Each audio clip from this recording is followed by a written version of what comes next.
பெங்களூர்ல ரூரல் மாவட்டம் அங்க இஸ்லாம்புரா அப்படின்ற ஊர்ல சபியுல்லா அப்படிங்கிற வீட்டுல கல்யாணம் நடக்கு. அந்த கல்யாணத்துக்கு ராஜுன்னு ஒருத்தருக்கு பத்திரிக்கை வச்சு கூப்பிடுறாங்க. இவர் கல்யாணத்துக்கு போறாரு. பொதுவா நம்ம ஆளுங்களை வந்து கிண்டல் பண்ணுவாங்க, பிரியாணின்னு நாக்க தொங்க போட்டு வந்துருவாங்க அப்படின்னு சொல்லிட்டு. இவர் பிரியாணி நம்ம அப்படி சொல்ல வரல, சொல்றேன். ஏன்னா பொதுவாகவே சொல்லுவாங்க பிரியாணினா போதும் நாக்க தொங்க போட்டு ஓடி வருவாங்க அப்படின்னு சொல்லிட்டு. அப்ப நம்மளால அங்க போய் உட்காடுறாரு. ஒருத்தர் இவர் பிரியாணி கேட்க போல மொய் எழுதி தான் போயிருப்பாரு கல்யாணத்துக்கு. வாழ்த்து மணமகனை வாழ்த்த வாருங்கன்னு கூப்பிட்டுருப்பாங்க. இவரும் போயிட்டாரு. அங்க போய் கல்யாணத்துல போய் உட்காந்துட்டாரு. சாப்பிட உட்காரும் பொழுது அவர் எந்திரிக்க சொல்றாங்க. என்ன அப்படின்னா, நெத்தில நீ குங்குமம் வச்சிருக்க, எங்க வீட்டுல ஒன்னு நேரம் சாப்பிட வர சொன்னது எந்திரி அப்படின்றாங்க. இத பக்கத்துல உட்கார்ந்து இருக்கிற இன்னொரு இந்து வீடியோல செல்போன் மூலமா அதை பதிவு பண்றாரு. அது இப்ப வைரல் ஆயிட்டு இருக்குது. நம்முடைய இது என்னன்னு கேள்வி என்னன்னு பாத்தீங்கன்னா, இந்து கலாச்சாரம், இந்தியர்களோட கலாச்சாரம் இல்ல இந்து மத தர்மம் அப்படின்னு பார்த்தா, வீட்டுக்கு வந்தவன் விரோதியாவே இருந்தாலும் வயிறு நிறைய சோறு போட்டு அனுப்புனுங்கிறது நம்மளோட கலாச்சாரம், நம்மளோட பண்பாடு, நம்மளோட தர்மம். ஆனா அங்க பாருங்க,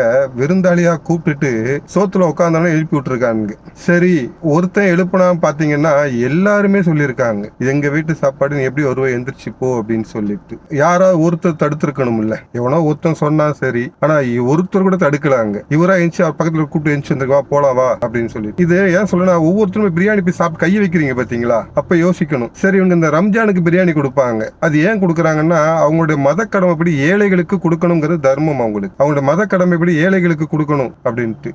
அன்னைக்கு பிரியாணி போடுறான்னா உங்களை ஏழை, சோத்துக்கு வழி இல்லாதவன் அப்படின்னு சொல்லிட்டு பிரியாணி போடுறாங்கன்னு தான் அர்த்தம். ஏன்னா அன்னைக்கு அவன் உங்களுக்கு பிரியாணி தரானா நீங்க ஏழை, சோத்துக்கு வழி இல்லை, அதனால உங்களுக்கு பிரியாணி போடுறேன்னு நினைச்சிட்டு போடுறாங்க போல அப்படி நினைக்க வேண்டியதா இருக்குது. அன்னைக்கு உங்களுக்கு ரம்ஜான் அன்னைக்கு உங்களுக்கு பிரியாணி போடுறாங்க அப்படின்னு அவங்களுடைய நோக்கம் எப்படி இருக்குன்னா, பொதுவாக என்ன சொல்றாங்க, மக்கள் அன்னைக்கு இதெல்லாம் பண்ணிட்டு இப்ப சாப்பாட்டுல உட்காந்து எஞ்சி போக சொன்னவங்க ரம்ஜானுக்கு பிரியாணி போடுறாங்கன்னு கேட்டா, இவர்கள்லாம் ஏழைகள், இவர்களுக்கு அன்னைக்கு தான் சோறு போட முடியும் அப்படி சொல்லிட்டு போடுறாங்க. அப்ப இவங்களுடைய கருத்துப்படி அன்னைக்கு ஏழைகளுக்கு தர்மம் செய்ய வேண்டும் என்பது அவங்களுடைய மத கடமை. ரம்ஜானுக்கு மட்டும்தான் அது. நீ போய் விருந்துல உட்கார்றது கிடையாது, அவங்களுக்கு சரிசமமா உட்கார்றது கிடையாது. இதை புரிஞ்சுக்கணும். ஏன்னா நம்ம திருமாவளவன் பிளாஸ்டிக் சேர் திருமாவளவன் ஒரு முறை அந்த பட்டிவரன் பெட்டி பிரச்சனைக்கு போயிருக்கும் போது பாத்தீங்கன்னா, அந்த நம்ம பிளாஸ்டிக் திருமாவளவன் பாத்தீங்கன்னா ஒரு முறை இஸ்லாமியர்கள் தெருக்குள்ள பட்டியலின சகோதரர் பிணம் எடுத்துட்டு போகும்போது பிரச்சனை ஆகும் பொழுது அவங்க எல்லாம் மேல உட்கார்ந்துருந்தாங்க, திருமாவளவன் தரையில தான் உட்கார்ந்துருந்தார். இதுதான் அவங்களுடைய இது. அங்க நீங்க போனா கீழே தான் உட்காரணும். வெளியே இருக்கும்போது என்ன பேசிக்கலாம், மதம் என பிரிந்தது போதும் எம்மதமும் சம்மதம், இந்த இழிச்ச வயத்தனால இந்துக்களுக்கு மட்டும்தான், அவங்களுக்கு கிடையாது. ஏன்னா பக்கத்து வீட்டுல இருந்து பிரியாணி கொடுக்குறான்னு வாங்கி தின்னுக்கிறீங்க. ஆனா நம்ம ஆம்பூர்ல கலவரம் நடக்கும்போது முஸ்லிம் கடைகளுக்கு பக்கத்துல இருந்து இந்து கடைகள் தான் அடித்து நொறுக்கப்பட்டது. ஏன் அன்னைக்கு பிரியாணிக்கு கொடுத்த கடையை நொறுக்கமே யோசிச்சிருக்க மாட்டாங்களா?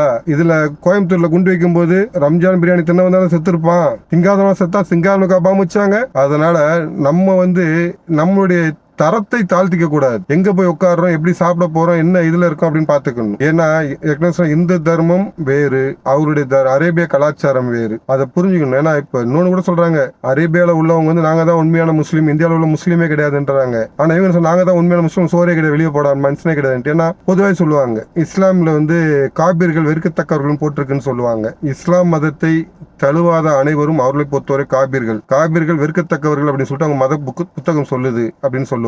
அதனால இதை நம்ம புரிஞ்சுக்கிட்டு நீ எங்க போய் உட்காரணும் முடியும்.